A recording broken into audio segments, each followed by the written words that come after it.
भूख लगी है, कुछ खाने को दे। जी मैं अभी आया। वो उठ के स्ट्रीट लाइट के पीछे घर की रसोई से थाली में रखा हुआ खाना लेकर बाहर आया। बाबा ये लीजिए। अघोरी उसके हाथ से खाना खा लेते हैं। तूने मुझे खाना दिया, बोल तुझे क्या चाहिए। मैं बहुत गरीब हूँ, मेरे पास कुछ भी नहीं। कोई एक चीज से मेरा क्या होगा, आपको जो समझ आए दे दीजिए। जा, मैं तुझे वरदान देता हूँ। जब भी तू हाथ उठाकर मन में कुछ मांगेगा वो तुझे मिल जाएगा और जहां तू चाहेगा वहां पहुंच जाएगा। और अपनी पोटली से भस्म निकालकर राजू के ऊपर छिड़कते हैं और उस भस्म के धुएं में अंतर ध्यान हो जाते हैं। वरदान तो मिला है, देखता हूँ ये काम करता है या नहीं।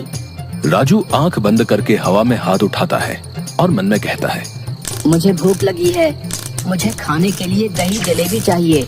उसके सामने एक थाली जलेबी और दही आ जाती है। अरे वाह, ये तो कमाल हो गया। फिर बैठकर दही जलेबी मजे से खाने लगता है। राजू मजे में बाजार में टहल रहा है। गांव के ताऊ राजू से, अरे राजू क्या बात है, आजकल तुम बहुत घूमते रहते हो, पढ़ाई लिखाई करते नहीं दिखते। नहीं करता, मुझे अब कोई पढ़ाई वढ़ाई की जरूरत नहीं। बेटा पढ़ने लिखने की जरूरत तो सबको होती है, तुम्हें कैसे नहीं। कहा ना मुझे नहीं है, मैं ऐसे ही सब कुछ पा सकता हूँ। ताऊ राजू की झुंझलाहट देख करके चुपचाप आगे निकल जाते हैं। इन लोगों को क्या पता कि मेरे पास शक्ति है, मुझे पढ़ने की क्या जरूरत। राजू आगे बढ़ता है और उसे एक कपड़े की दुकान में लगी शर्ट अपने लिए अच्छी लगती है। राजू खुशी से आंखें चमकाते हुए, ये कपड़ा मुझ पे बहुत अच्छा लगेगा। राजू हाथ ऊपर करके मन में, ये कपड़ा मेरे घर की अलमारी में पहुंच जाए। और वो कपड़ा वहां से गायब हो जाता है। दुकानदार परेशान होते हुए बाहर आता है। अरे मेरा कपड़ा कहाँ गया? हे भगवान, ये कैसा जादू है। राजू दुकानदार को परेशानी में देखकर हंसता है और आगे बढ़ता है।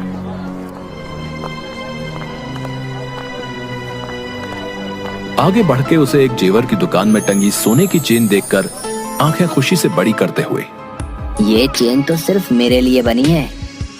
राजू हाथ ऊपर करके मन में, ये सोने की चेन मेरे घर की अलमारी में पहुंच जाए। दुकानदार परेशान होते हुए, अरे मेरा सोना कहाँ गया? हे भगवान, ये क्या हो रहा है? राजू दुकानदार की परेशानी देखकर हंसता है और आगे बढ़ जाता है। राजू अपने घर पर अलमारी से कपड़े और सोने की चेन को निकाल के देखता है। आज तो मजा आ गया, ये सब मैंने ले लिए और किसी को मुझ पे शक नहीं हुआ। मेरी तो मौज हो गई, जो चाहूंगा वो मेरा।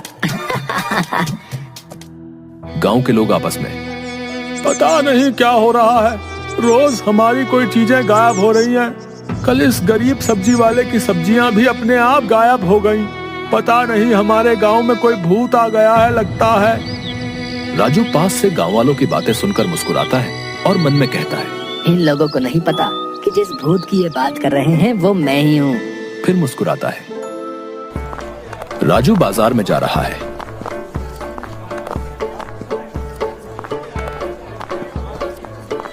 पीछे से एक बूढ़ा भिखारी, बेटा कुछ खाने के लिए दे दो। तुम्हारे पास देने के लिए कुछ है? मेरे पास बस ये सोने की गेंद है, इसके अलावा और कुछ नहीं। मुझे नहीं चाहिए, आगे बढ़ो बाबा। राजू मुड़ता है और हवा में हाथ ऊपर करके मन में, ये सोने की गेंद मेरे पास आ जाए। गेंद राजू के हाथ में आ जाती है। एक बूढ़े आदमी को सोने की गेंद की क्या जरूरत? बूढ़ा भिखारी अपनी सोने की गेंद को गायब देखकर परेशान होकर, अरे मेरी सोने की गेंद कहाँ गई? मेरी सोने की गेंद अभी तो मेरे पास थी, कहाँ गई? राजू बूढ़े भिखारी की बात को अनसुना करके आगे बढ़ जाता है। तभी पीछे से तेज आवाज आती है, रुको। राजू मुड़ता है। पीछे वही अघोरी बाबा खड़े होते हैं जिन्होंने राजू को वरदान दिया था।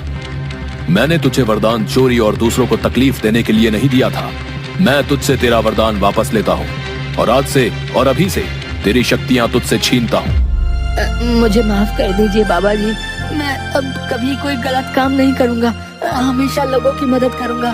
मैं लालची हो गया था, मुझे माफ कर दीजिए। आप जो सजा देंगे मुझे मंजूर है। तुझे तेरी गलती समझ आ गई, इसलिए मैं तुझे इतनी शक्ति देता हूँ कि तू अपनी भूख मिटाने के लिए खाना मांग सकता है। अब जा हिमालय की ओर। राजू आंसू पोंछते हुए। धन्यवाद बाबा, मैं अपना सारा जीवन शिव भक्ति और लोगों की सेवा में लगा दूंगा। तब तक अघोरी बाबा अंतर ध्यान हो जाते हैं और राजू सर झुकाए हाथ जोड़कर वहीं खड़ा रह जाता है। एक बार की बात है कि जनकपुर नाम का एक गांव था, जहां 3 बहनें सीता, गीता और राधा रहती थी, जिसमें से राधा सबसे बड़ी बहन थी।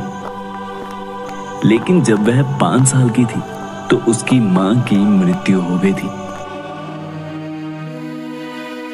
मां की मृत्यु के बाद पिता ने दूसरा विवाह कर लिया और उस विवाह के पश्चात 2 बहनों ने जन्म लिया।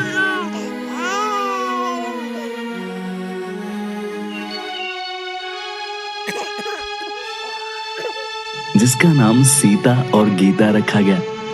बचपन में वो तीनों बहनें आपस में ही मिलजुल कर रहती थी, लेकिन जैसे जैसे सीता और गीता बड़ी हुई, दोनों के व्यवहार में परिवर्तन होने लगा। वह राधा को अपनी सौतेली बहन समझने लगी। जैसा उनकी माँ राधा के साथ व्यवहार करती थी, वे दोनों बहनें भी वैसा ही करने लगी। अरे सुनो राधा, क्या कर रही हो? इधर आओ कामचोर। हाँ बोलो सीता, क्या हुआ?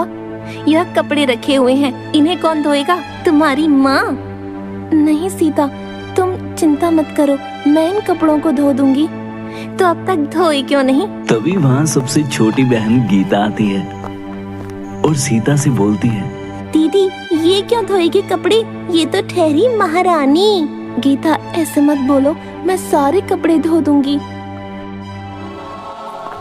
इतना कहकर राधा कपड़े धोने चलेगी।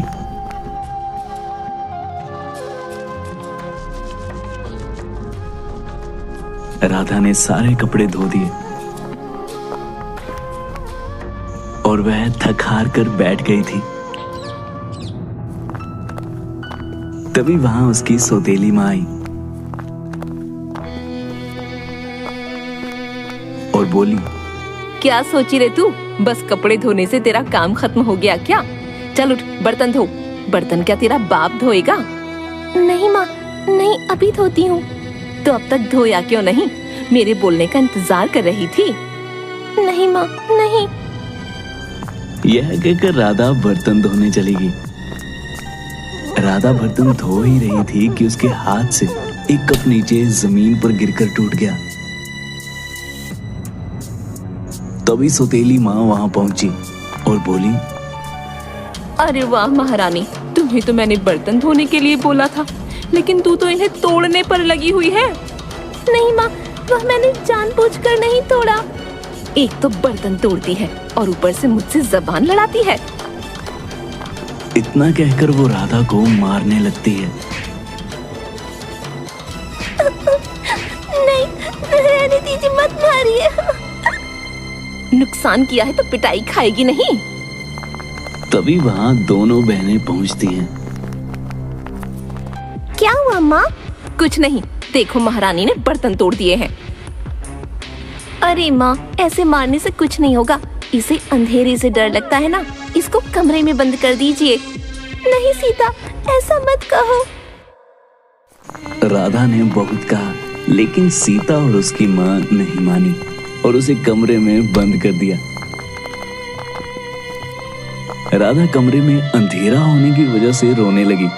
राधा रो ही रही थी कि तभी उसे एक आवाज सुनाई देती है, राधा, राधा।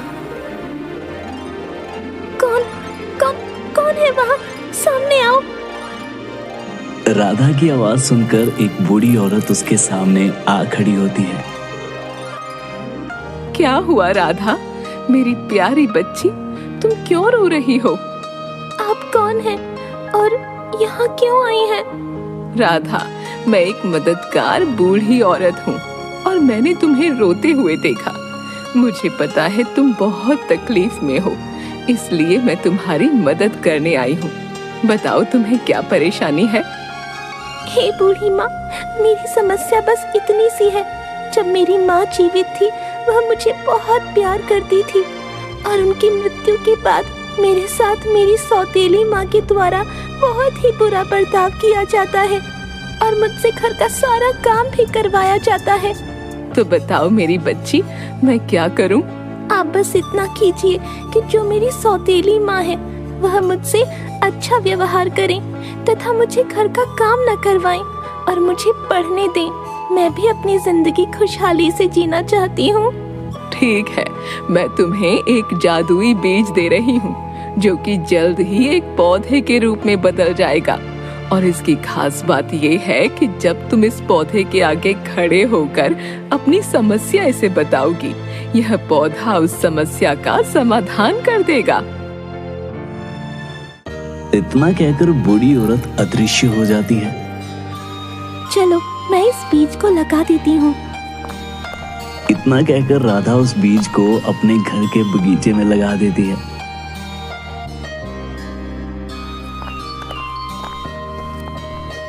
बीज 6-7 दिनों में पौधे का रूप ले लेता है। फिर एक दिन उसकी सौतेली माँ उसे घर का काम करने के लिए बोलती है।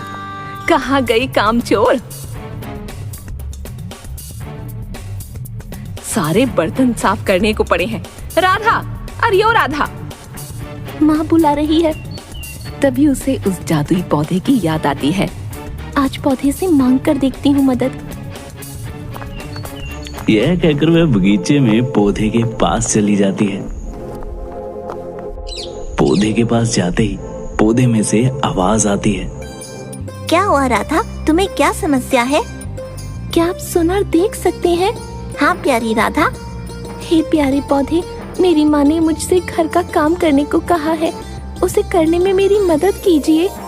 बिल्कुल, मैं तुम्हारी मदद अवश्य करूँगा, क्योंकि मददगार बूढ़ी औरत ने मुझे तुम्हारी मदद के लिए ही बनाया है।